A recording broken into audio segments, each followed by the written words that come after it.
Hi అండి, అందరికీ కార్తీక పౌర్ణమి శుభాకాంక్షలు. అందరు ఎలా ఉన్నారు? బాగున్నారా? ఈరోజు ఈ వీడియోలో మనం ఏం చూస్తున్నామంటే కార్తీక పౌర్ణమి రోజు ఇంట్లో దీపం పెట్టుకున్నాం అనమాట. యూజువల్గా నాకు అంత నమ్మకం అయితే లేదు దేవుడి మీద, అంటే ఒక పాజిటివ్ వైబ్రేషన్ అయితే ఉంటుందని అయితే నమ్ముతాను.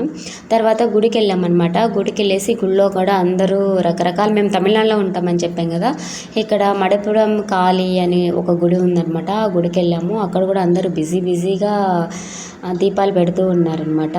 అందరు ఇంట్లో కంటే గుళ్ళల్లోనే ఎక్కువ ఉంటున్నారు ఈ కాలంలో, తిట్టుకోవద్దండి, సారీ. తర్వాత అది వచ్చేసి యూజువల్గా ఆ గుడి చూడండి, అక్కడ ఏనుగు కింద అమ్మవారు ఉన్నారనమాట. చుట్టూ కొంచెం ఏవో దొరలు, రాజులు, భటులు, ఇటుపక్క వచ్చేసి ఒక సిపాయిలు, ఇటుపక్క వచ్చేసి అంటే మొత్తం కంచెలా కట్టేశారు. మనం దగ్గరికి పోనివారు, దూరం నుంచే చూడాలి. తర్వాత తోక కూడా కింద ఒక ఎవరో ఏలాడుతూ ఉన్నారనమాట. ఇద్దరు అమ్మాయిలు, ఇక్కడ ఒక భటుడు, ఇలా ఉన్నాయి. ఇక్కడ సిపాయిలు ఉన్నారనమాట. ఇటు పక్కకు పోతే రాజులు ఉన్నారు. అటు పక్క మొత్తం పని వాళ్ళు ఉన్నారు కదా, ఇటు పక్క మొత్తం రాజులు ఉన్నారు. చాలా బాగుందనమాట. యూజువల్గా చూస్తే భయంకరంగా అనిపిస్తుంది.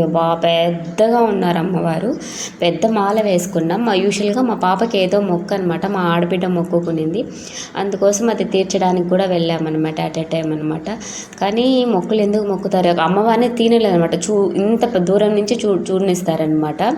అందుకనేసి దగ్గరగా తీయడానికి కుదరలేదు. ఆ పక్కనే ఒక వినాయకుడు ఉన్నారు, వినాయక స్వామి. తర్వాత చుట్టూ కొంచెం అందరు వచ్చేసి ఇక్కడ వచ్చేసి మనకు వీరభద్ర స్వామి, తర్వాత దాన్ని ఇంకొక స్వామిని ఏమంటాము తెలియట్లేదే, వాళ్ళనమాట. అలా భటులాగా, వీరభద్రస్వామి భటుడు కాదు, శివుడు లాంటి వాళ్ళే అనమాట. పోతులయ్య లాంటి వాళ్ళు చాలా ఉన్నాయన్నమాట.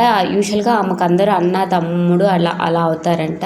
అలా చుట్టూ ఉన్నాయన్నమాట. వీళ్ళందరికీ గుడి ఉంది, కానీ కాళీ అమ్మకు మాత్రం గుడి లేదు. అలా చుట్టూ మొత్తం కవర్ చేస్తున్నారు. చాలా బాగుంది గుడి చూడడానికి. చాలా పవర్ఫుల్ అంట. మా ఆడబిడ్డ అయితే చాలా పవర్ఫుల్ అని నమ్ముతుంది. ఆమె మొక్కుకునిందనమాట. తర్వాత ఇక్కడ కూడా మొక్కులో కోళ్ళను వదులుతారంట. అక్కడ ఎవరో కోళ్ళను కూడా వదిలినారు కొంతమంది. తర్వాత ఒక చెట్టు ఉంది, అందరు అక్కడ కూర్చొని అక్కడి నుంచి బయట నుంచి కూడా చూడొచ్చు అనమాట దేవుణ్ణి. అలా ఉంటుందన్నమాట. చాలా బాగుంది. చూడండి అమ్మవారు, చూడండి ఎంత పెద్దగా ఉందో. తీయనివ్వలేదు, అందుకని తీయలేదన్నమాట. చాలా బాగుంది. ఈ వీడియో కానీ నచ్చినట్లయితే లైక్ చేయండి. యూజువల్గా అది మా పాప అనమాట, మా పాప గుండు.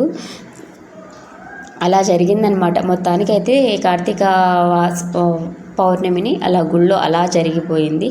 ఈ వీడియో కానీ నచ్చినట్లయితే లైక్ చేయండి. Thank you. Have a great wonderful day. Thank you.